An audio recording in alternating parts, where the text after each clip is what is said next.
Chủ điệp số,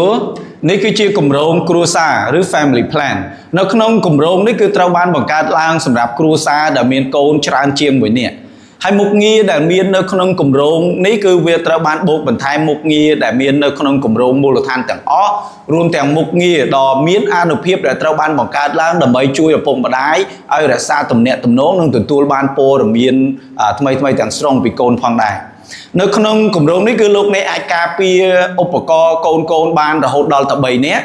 ចំណែកឯឪពុកម្ដាយគឺប្រើគណនីរួមជាមួយគ្នាដូច្នេះគឺមានន័យថាលោកអ្នកបានតភ្ជាប់ឧបករណ៍រហូតដល់ទៅ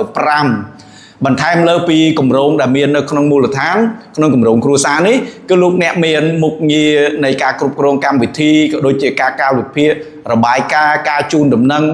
នៅក្នុងគម្រោងនេះគឺផ្ដល់ឲ្យលោកអ្នកនៅទីតាំងនៅមុខងារពិសេសដែលយើងហៅថាការតាមដានទីតាំងផ្ទាល់ឬ GPS ហ្នឹងដែលធ្វើឲ្យលោកអ្នកអាចដឹងអំពីទីតាំងកូនរបស់លោកអ្នកភ្លាមតែម្ដងលើពីនោះទៅទៀតមុខងារពិសេសដែលមាននៅក្នុង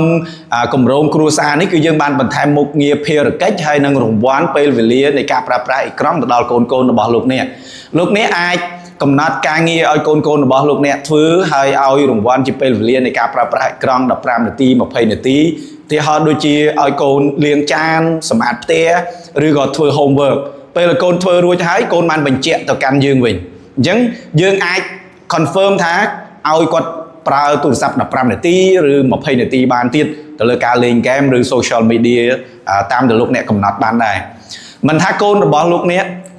នៅទីណាឬកន្លែងណាគឺលោកអ្នកអាចដឹងអំពីទីតាំងរបស់ពួកគាត់បានទាំងអស់មិនថាលេងនៅសាលារៀនឬនៅផ្ទះមិត្តភ័ក្តិហាងកាហ្វេនោះទេជាមួយនឹងគម្រោងគ្រួសារនេះ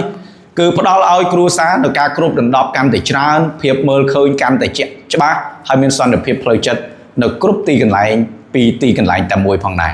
សូមអរគុណ